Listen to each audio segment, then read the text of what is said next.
बच्चों में बढ़ते सोशल मीडिया एडिक्शन को खत्म करने के लिए अब भारत सरकार एक सख्त कदम उठाने जा रही है। केंद्र ने 18 साल से कम उम्र के बच्चों द्वारा सोशल मीडिया इस्तेमाल को लेकर पेरेंट्स की अनुमति आवश्यक कर दी है। यानी अब बिना पेरेंट्स की स्वीकृति के बच्चे सोशल मीडिया अकाउंट्स नहीं बना पाएंगे।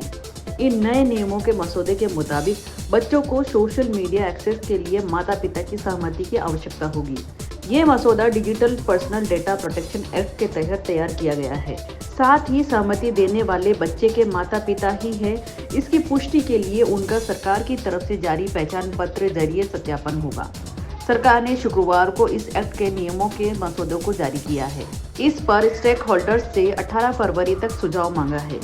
कानून के तहत ई कॉमर्स कंपनियों, सोशल मीडिया समेत डिजिटल प्लेटफॉर्म्स पर यूजर्स के डेटा की सुरक्षा सुनिश्चित करने और इसके दुरुपयोग को रोकने के लिए प्रावधान होंगे।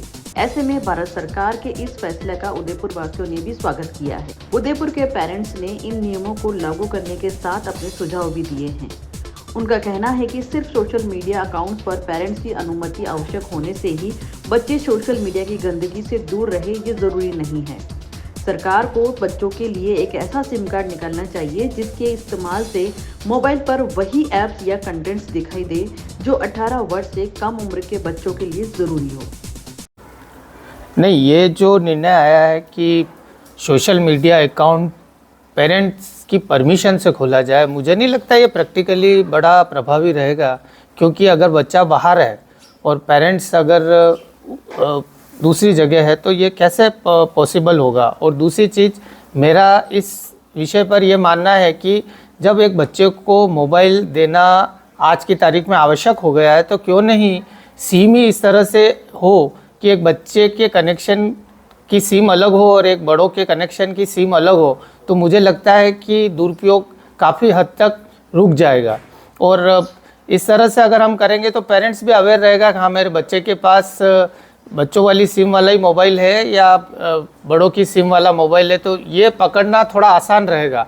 अदरवाइज़ मुझे नहीं लगता है कि केंद्र सरकार का ये फैसला है कि पेरेंट्स की अनुमति से ही सोशल अकाउंट खोला जाए तो ठीक है, ये कुछ हद तक प्रभावी हो सकता है। लेकिन अगर अच्छा कदम उठाना है तो मेरी दृष्टि में सिम वाला जो सुझाव है वो ज़्यादा प्रभावी रहेगा। किस तरह की सीमा होनी चाहिए?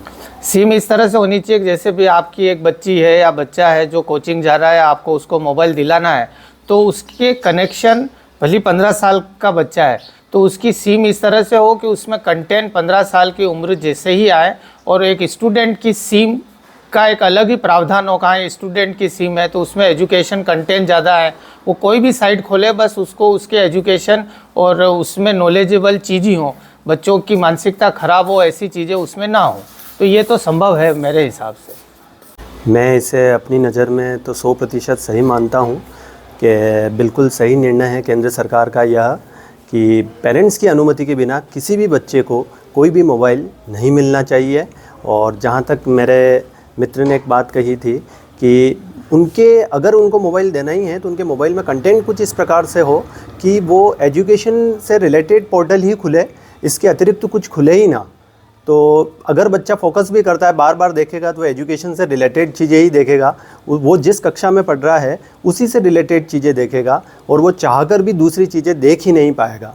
मैं तो कहता हूँ कि मोबाइल की दुकानें भी ऐसी होनी चाहिए कि यहाँ पे 18 साल से कम उम्र के बच्चों का मोबाइल मिलता है ताकि वो सारी चीज़ें उनको उससे एजुकेशन से रिलेटेड पोर्टल में एक्टिविटी हो वो हो। और यहाँ पे 18 साल से ऊपर के मोबाइल मिलते हैं। तो अगर बच्चा 18 साल से नीचे का है तो उसको वो ही मोबाइल ख़रीदना पड़ेगा, बस तो दूसरा मोबाइल। सोशल मीडिया अकाउंट पर जिस तरह से पेरेंट्स की सहमति मांगी गई है या चाहिए गई है वो पूरी तरह से कारगर नहीं साबित होगी, ऐसा कहना चाह रहे हैं? जी बिल्कुल।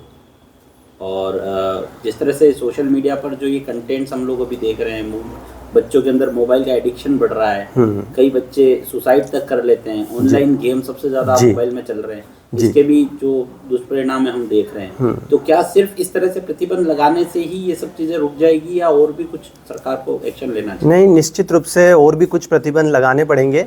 खाली ये आप यूँ कह सकते हैं कि ये शुरुआती चरण है, शुरुआती सोपान कह सकते हैं इसका, कि खाली हम ये कानून लाके सिर्फ एक स्टेप ऊपर बढ़ रहे हैं। लेकिन इसके बाद जैसे जैसे पता लगता है हमको उस पर और भी कार्य करना चाहिए ताकि हम हमारा देश के आगे आने वाले भविष्य को निखार सकें। एक तरफ तो देश को डिजिटल करने की बातें चल रही है, डिजिटल कर रहे हैं जी, विकासशील से हम विकसित देश की ओर बढ़ रहे हैं, वहीं दूसरी ओर सोशल मीडिया पर अंकुश लगाने की भी बात कर रहे हैं। तो ऐसे में जिन बच्चों के हाथ में मोबाइल है, जिनकी एजुकेशन ही आज मोबाइल से हो रही है जी, तो क्या वो इससे दूर रह पाएंगे? बच्चों के लिए कितना मुश्किल होगा ये? नहीं देखो, जैसे मैंने अभी मेरे पे आपके पहले वाले प्रश्न के उत्तर में भी कहा मैंने कि मोबाइल का कंटेंट ही कुछ इस प्रकार से हो कि वो सिर्फ उसको एजुकेशन से रिलेटेड और वही कंटेंट दिखाए कि वो नाबालिग का हो। अगर बालिग का कंटेंट दिखाएंगे तो वो तो बच्चा है, वो किसी भी तरह माइग्रेट हो सकता है। तो कंट्रोल्ड वे में यूज़ करना बहुत ज़रूरी है। और हम सभी को बहुत अच्छे से बताया कि किसी भी चीज़ का यूज़ और मिसयूज़ दोनों तरीके से हो सकता है। चाहे वो एक कंकर हो, आप चाहे कंकर से आप घर बना सकते हो, अगर वो कंकर से किसका दीवार सिर फोड़ सकते हो तो आप चाहो तो आपकी मर्ज़ी है।